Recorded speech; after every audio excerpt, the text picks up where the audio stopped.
ఏది అయినా ట్రై చెయ్యి ఆచి చికెన్ మసాలా. ఆచి chicken masala. Malabar state name change కాబోతోంది. ఇందుకు సంబంధించి కేంద్రం కూడా గ్రీన్ సిగ్నల్ ఇచ్చింది. కానీ ఇప్పుడు ఆ పేరు మార్పుపై రాజకీయ మంటలు వెస్ట్ బెంగాల్లో అంటుకుంటున్నాయి. ఇంతకు కేరళ నేమ్ చేంజ్ అయితే బెంగాల్ ఎందుకు భగ్గుమంది?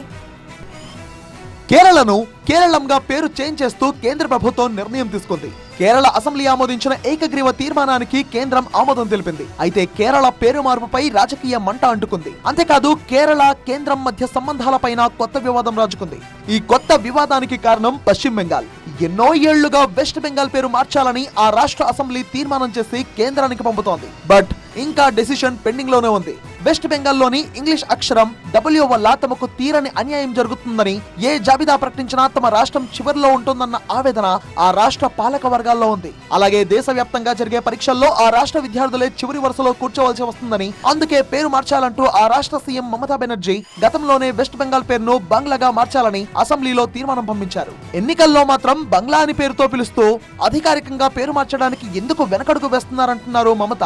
ఈ నేపథ్యంలో కేరళ పేరును కేరళంగా మార్చడంతో మమతా బెనర్జీ కేంద్రంపై మరోసారి విమర్శలతో విరుచుకుపడ్డారు. కేరళ పేరు మార్పును కేంద్రం అంగీకరించడం వెనుక రాజకీయ కారణాలు ఉన్నాయని, లెఫ్ట్ పార్టీలతో బీజేపీ అంతర్గత ఒప్పందం పెట్టుకుందని ఆరోపించారు. కేరళలో లెఫ్ట్ పార్టీలకు అనుకూలంగా నిర్ణయం తీసుకుని బెంగాల్లో తన పార్టీని రాజకీయంగా ఒంటరిని చేయడమే కేంద్రం లక్ష్యంగా పెట్టుకుందని మండిపడుతున్నారు మమత.